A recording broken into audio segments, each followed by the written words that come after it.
А не замахнуться ли нам на Вильяма, понимаете ли, нашего Шекспира? А что и замахнемся? Эта крылатая фраза, конечно же, носит ироничный оттенок. Хотя страсти и темы в нетленных опусах плодовитого британского драматурга бросают в дрожь и заставляют колотиться сердце. Правда жизни в Средневековье и наши дни требует подготовки не одного года. Каждый находит свою форму. Все зависит от тех людей, с которыми ты работаешь. Я думаю, что в другом театре я поставил бы по-другому, наверное.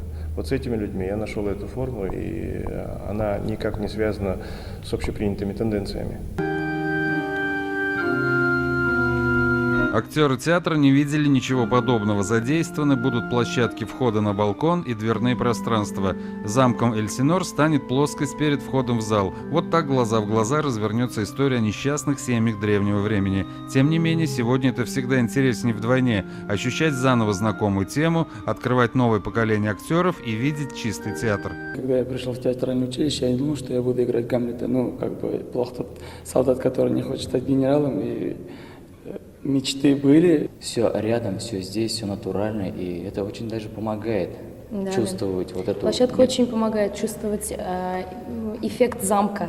То есть у нас здесь чувствуете, да, и ревер такой, как в замке, поэтому такая площадка, она только помогает.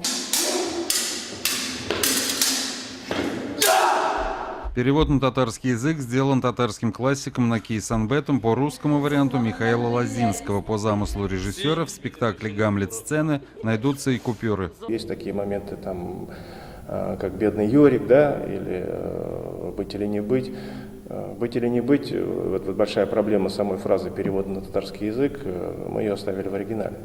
В каком бы жанре ни ставился Шекспир, остается одно – вечные вопросы бытия, тема ревности, предательства, бушующих страстей и вопросов, которые задают себе люди, в каком бы временном отрезке они не пребывали бы.